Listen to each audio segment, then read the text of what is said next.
Our next guest right here, Jeremy Rosenthal. He is part of the Morning News Express. Only the best of the best get their own walk-up song. Well, then, let's get to him. He's there standing in the batter's box ready to knock it out of the park. Jeremy Rosenthal, thank you for being here. Good morning, sir. Yeah, pushing weight, crushing it over the wall. Thank you for that intro song. I love it. Now, the law, well, maybe the law usually wins. Thank you. This made my day, a walk-up song. Thank you.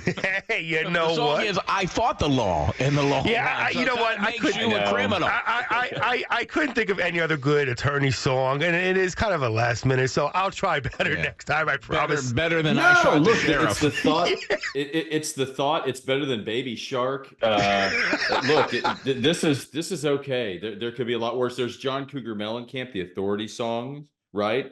That's a I find authority always wins. Kind of the same thing. Yeah. You're lucky Chris didn't play I'm Too Sexy. You know. That's what he probably wanted to do. So, well, if you see him, he kind of does look like Right Said Fred a little bit, who sang that song. So anyway, yeah, you're not wrong. You're not wrong about that. Now, how many of the listeners out there remember Right Said Fred? That's the $1 million question, right?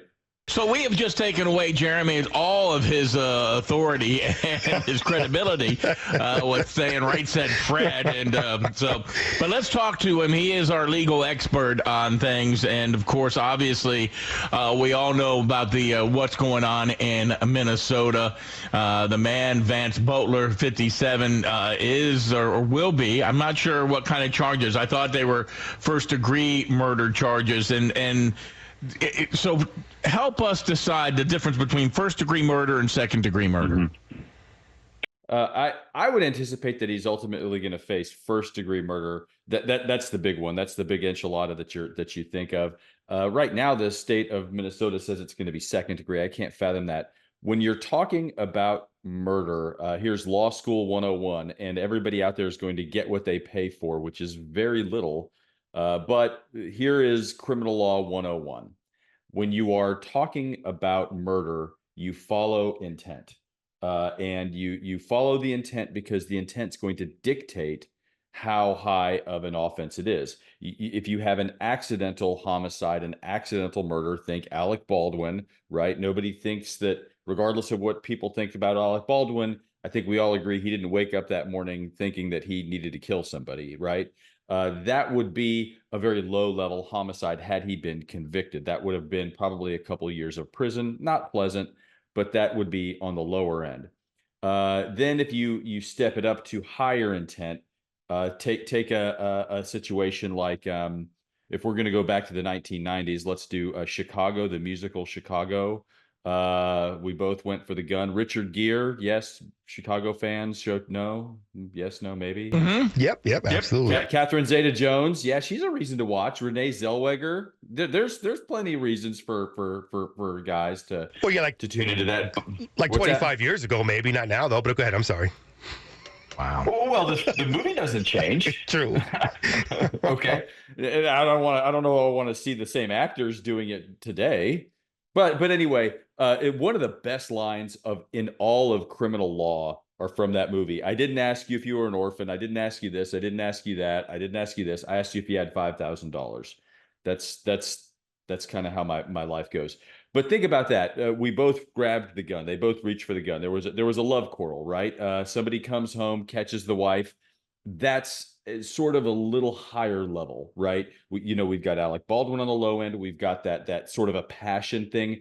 But then when you start talking about intent and you start talking about Mr. Boelter in Minnesota, the premeditation, that degree of intent is going to get you first degree murder because it is so calculated, because he had time. When you're Alec Baldwin, you're not thinking. When you are in Renee Zellweger in Chicago, it's a heat of the passion. You don't really deliberate about these things. It sort of happens and you make the split second decision. This guy, Vance Boelter in Minnesota, had months to walk it back. He had months to gain control of his emotions. He had months where he was thinking about taking human lives. that degree of premeditation is going to that's why it is so high. That's why Luigi Mangione is as high as he is, because these are calculated, premeditated murders, and they're going to hit that highest rung because of the degree of preparation. Interesting. So that's like, if, for example, if you hire a hitman, you plan months and months and months to kill somebody, you hire a hitman, and that's first degree. So I have two questions here for you, Jeremy. One, is there a difference between first degree, second degree murder locally and federally, meaning state level and federal level? Is it all pretty much the same as you explained it? Every state's going to call it something a little bit different, but fundamentally, that's the motion of the ocean, what I'd sort of described. Everybody's going to be different. Maryland is probably going to call it something different than Texas is going to call it different than Minnesota. But that's functionally what's going on. Now, when we go capital, that's the $1 million question here, because both the state and the federal authorities have come in and really been very aggressive about this. If the Department of Justice is going to seek, there's no death penalty for the state of Minnesota. The feds can seek the death penalty. However, that would have to be a decision by the Attorney General herself. By statute, she would have to sign off on a decision to seek the death penalty. And you would think that that's probably a conversation that's being had right now. But to get to that capital level, right, we talk about all the premeditation, we talk about all of the intent. To be capital, you gotta actually throw a little extra on there. So you've got to have what you would call an aggravating factor. That is typically going to be committing another felony in the course of it, like a bank robbery. That's going to be, or if the victim is a police officer or a child under a certain age. That's what's going to make it be capital. In Luigi Mangione's case, the government is alleging that it's capital because he was trying to incite a bigger movement, more than just him killing the CEO of United Healthcare. He wants to have an big insurance purge across the country. Similar to Mr. Boelter, it's really hard to argue this is anything other than just a political vendetta. Now, I don't know. I haven't seen any evidence that he's had any help, that he's doing anything other than acting alone. But when you're trying to incite these bigger movements, that could be that aggravating factor that the government needs to try to execute him. Could it have been the fact that he also visited 4 other homes before he found the people he ultimately killed? Could that be a factor as well? All of these things point to the same direction, don't they?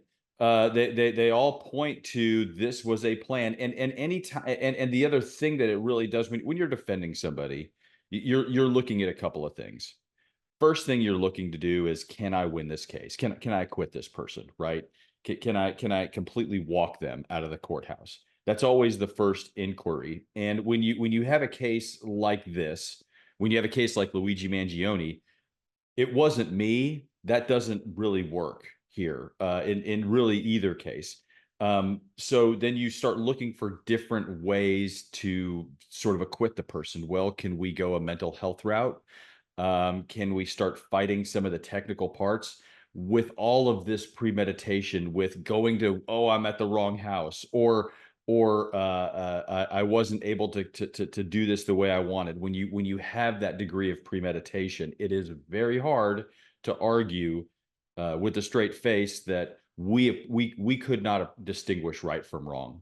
Not guilty by reason of insanity is, I shot at the police coming into my house because I thought they were aliens, because I'm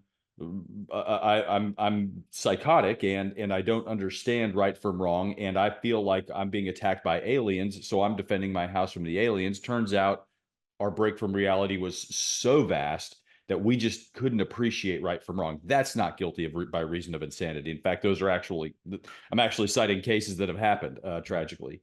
But that's not going to be available here. Oh, America is a big place. We've had a long history, and there's, these things happen. Tragically enough, you see people who steal from Walmart because there's going to be, they're convinced that there's going to be some type of nuclear catastrophe, and in their mind it's justified because, hey, the president has declared everything is free, so I'm going to go in and get it all. That's not guilty by reason of insanity. You don't appreciate right from wrong. You thought that what you were doing was justified. You're just nuts. I have one more question for you. I know you're probably busy and appreciate the time. Again, we're talking to attorney extraordinaire Jeremy Rosenthal, our legal expert here. Let me know if I'm way off base here, and I know this. I don't know if this term gets used loosely, but when you're talking about going after an elected official, domestic terrorism, is that something that can also be used here when in charging him? Right, that's functionally the theory. Is that this is the intent to incite something greater than just the singular act. So yes, when you're going after public officials, yes, they're making that argument in Luigi Mangioni's case. So you've hit the nail on the head. That's what they're saying, and they have a hard time in Luigi Mangione because Brian Thompson's not an elected official, because he's not a public official. He's public in the sense that he's important. He's a man of some stature in that industry. But yes, that's exactly, you've nailed it yet again.